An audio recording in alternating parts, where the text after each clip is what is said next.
Metal-heads.de.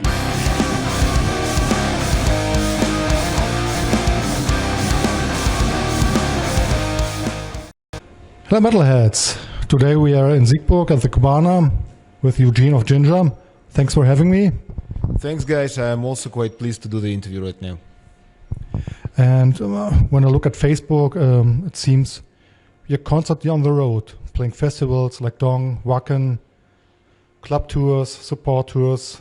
Well, yeah. Don't you have a home? I know it seems like we're homeless, but no, we have home of course. And some of us have families like me, for example. But, well, this is just our lifestyle and this is the job we have and this is our passion. We love playing and we play. So I think there is nothing surprising that we spend so much time on the road. Especially that, also considering the fact that we have this hype everywhere now and there is a demand. I mean, people want to see us, we come and play. What's wrong in this? Nothing wrong, I think. Yep. Today is sold out, Cologne is sold out, I think Hamburg is sold out too. So you're very successful at the moment. Hamburg isn't sold out because we just announced it. Yeah, that was today we announced a couple of 5 sold out shows. It's Paris, it's London, Cologne, what else? Bristol. Yeah, Siegburg. I'm talking about the headline tour in the autumn, but of course Siegburg is sold out definitely. So and it was sold out even a week ago or something like this. Yeah, and I just got in the news. I just got a text from our manager that Zagreb is also sold out for the autumn. Yeah, and I'm pretty much sure that most of the tour will be in the autumn will be sold out. Same in the States and in Europe. Great news. I don't know, are you traveling with a nightliner or with a van? In the summer, this summer we are traveling by van simply because there are a lot of days off, there are a lot of, free, it's just time when we do not go anywhere, just stay one place like it was in Cologne a week ago. So, and it's much more financially reasonable to travel by van, especially if it is our own van. Yeah, so we just have this Sprinter van parked over there. Yeah, but of course, doing a headline run in the autumn, both in the States and here in Europe, will have a nightliner. That leads me directly to a question that I ask every band I interview here. Because, as I said before, I like this place. It's a cool club, and above you have a restaurant, fitness, wellness. That's a thing you don't have often on the tour. So, I think you like it here too. Well, of course, yeah, the place is great. Unfortunately, we don't have much time today to do some fitness, but if I knew that before and we could arrive earlier, I will definitely go upstairs and do a bit of exercise. Yeah, like you said, we don't have that much of such places on tours anywhere. So, and it's quite rare to find a place like this. Yeah, it's really a luxury. And when I see the catering in other clubs, here's like heaven. Well, I cannot say that it is worse in most of the places, but no, there are a lot of places I've been and I played where a lot of venues where they serve perfect catering and they have wonderful kitchen and just superb cooks. And this is one of them. Yeah, I just had the lunch and it was, I think it is dinner. It is already dinner. Yeah, so I just had the dinner. Yeah, and it was really delicious. Yeah, me too. And okay, other thing I like to ask, so the metal scene in the Ukraine, because I know my hometown, Cologne, and there are a lot of clubs and venues, about 20 or 30. There's a vivid underground scene, but I'm curious what it's like in the Ukraine or Eastern Europe. It is not like in Cologne. Unfortunately, we don't have as many venues as you have. I believe there are more venues only in Cologne than in Ukraine in general. Yeah, and this is the problem about our scene in Ukraine. We have a few, not even a few, I can count 6, 7 super awesome bands, and we don't have enough fans, we don't have enough metalheads, we don't have enough venues. So Ukraine is quite big, I mean geographically big, and there are at least 40 million people living there, but you can only play 5 cities or even 4, maybe 7 if you are okay about playing in very underground venues. So this is it. But on the other hand, like I said in the beginning, we have a number of bands who it's not.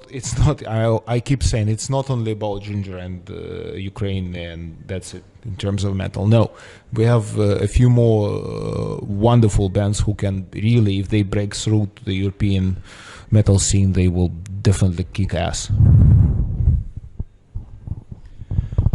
Okay, and what it's like getting equipment in the Ukraine? Think of amps, guitars. It's just the same. There is no difference compared to Europe. I mean, we as long as you are not from Northern Korea, I think all over the world you can find what you like and what you want in terms of gear, guitars, amps, everything.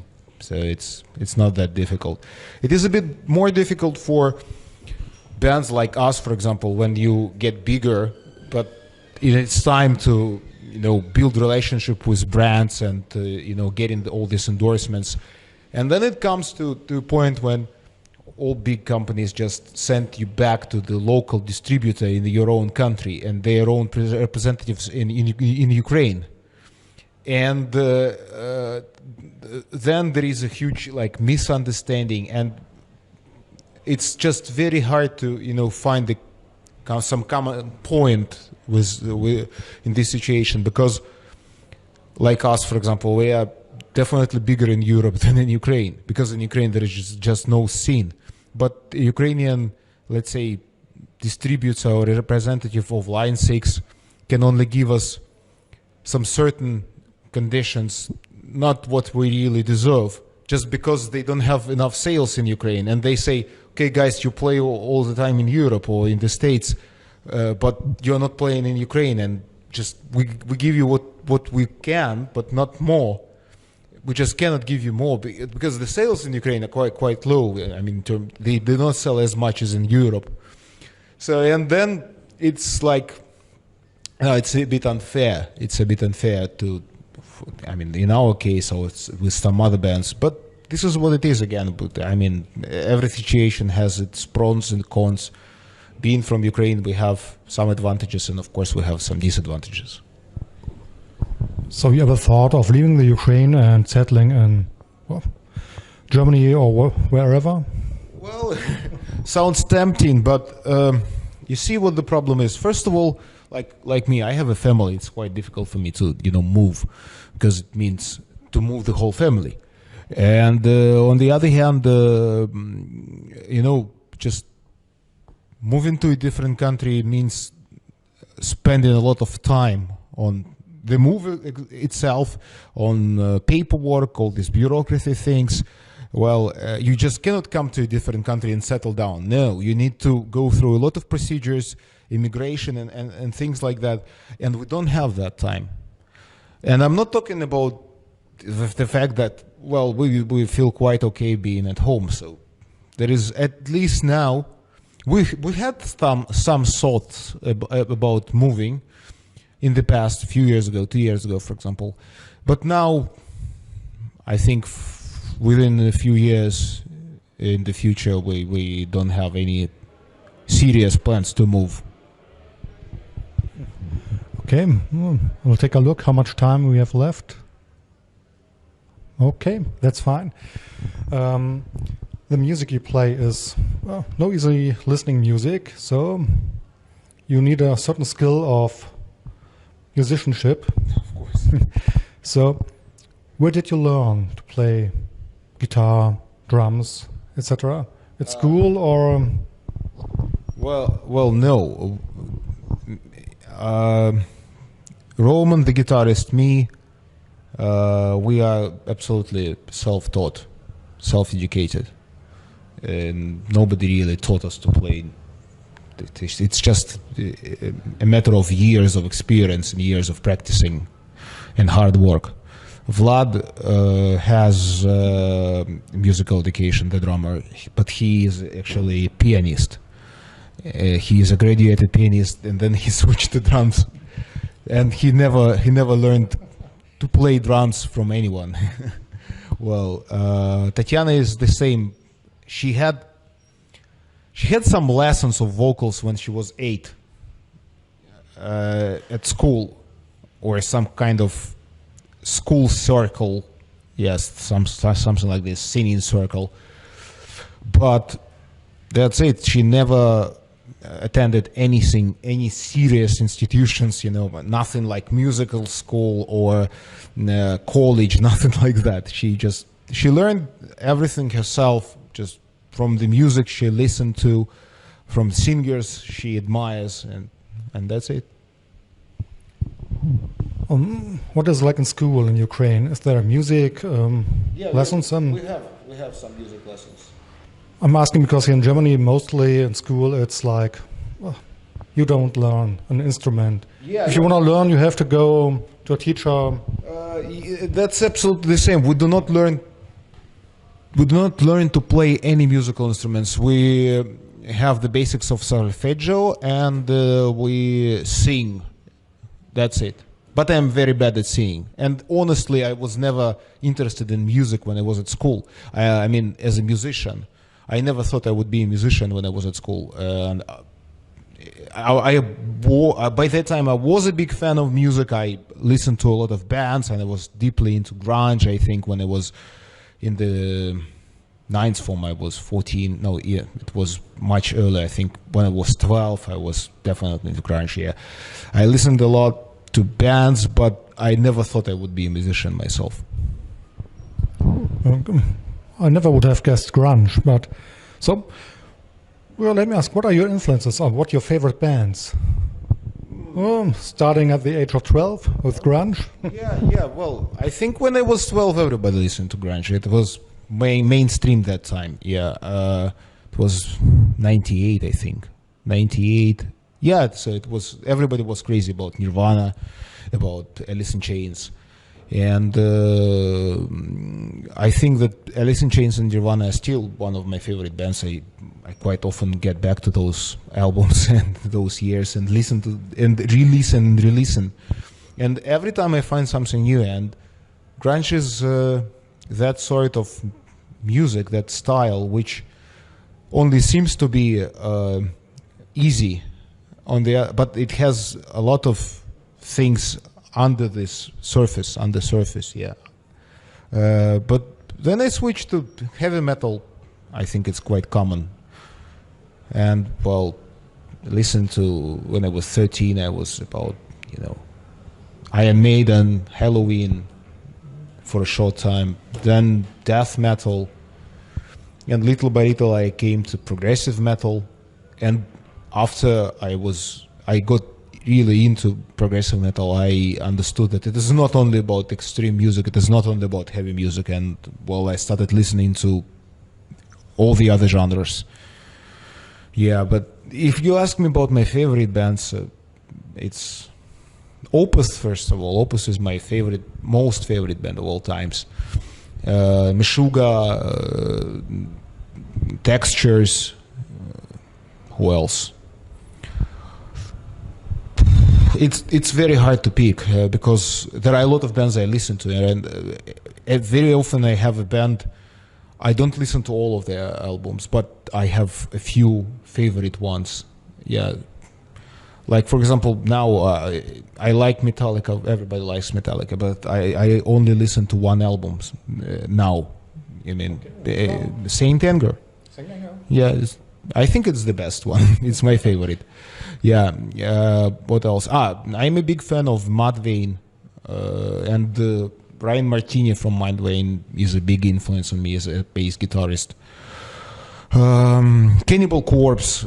I remember the days when I was really big fan, and I still listen to them from time to time. And Gojira.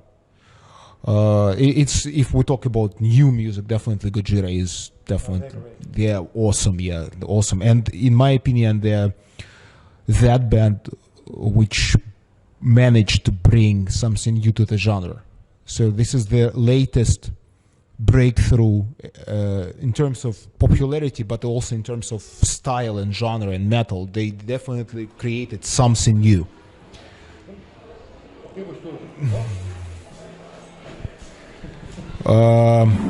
What else?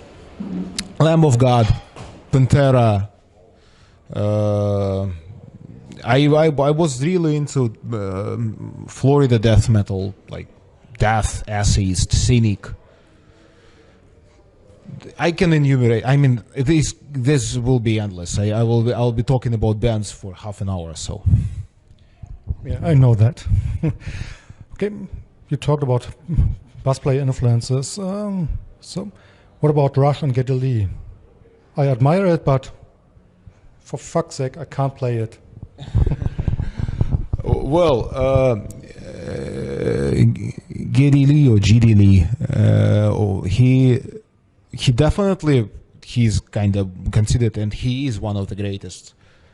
But I was never into their music. Well, of course I know Rush, but somehow it just passed by me, and I listened to them several times, but it is not in my playlist. But I do give a credit, I do give a lot of respect to him and the band. Okay, so what are your bass player influences? Are there 2 or 3 you admire? And Well, as I said, Ryan Martini from Mudvayne. Not a common choice, I would say, but I believe that everyone who plays well will say this name. Everyone who plays well in metal will say Ryan Martini in their top 3. Then, if we're talking about people who influenced me, not just those who I like listening to, but the ones. Come on, pass. Yeah, those who influenced me. It's definitely Alex Webster from Cannibal Corpse. Who else?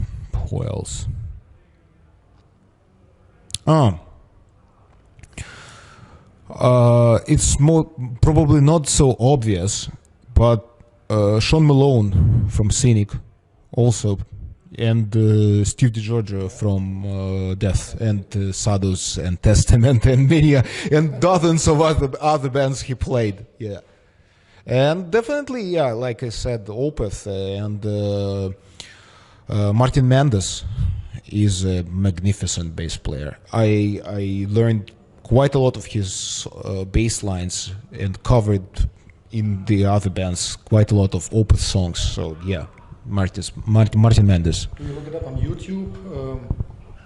Other songs? Different way. In YouTube, try to pick pitch by my ear. Yeah, try to find some tabs. Yeah, so different ways to learn songs. Okay, we see that. Okay, but I think we have to come to an end soon. So, you released a micro in the beginning of this year. So, what about a new record? Obvious question, but I have to ask okay. it. It's quite okay. We are actually about to announce.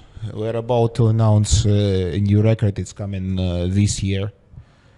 This year. Very soon. You will know this in a few days. Very soon it's coming in this year, and this is gonna be a full-length album. Just pass through. Yeah, it's okay. Yeah, but please close the door, or it closes automatically. Nice. Well, yeah, we are releasing a new album. It is completely ready. Everything is done. We are only working on official videos for singles, and they will be released one by one soon. So just stay tuned. And then another tour to promote the album? Yeah.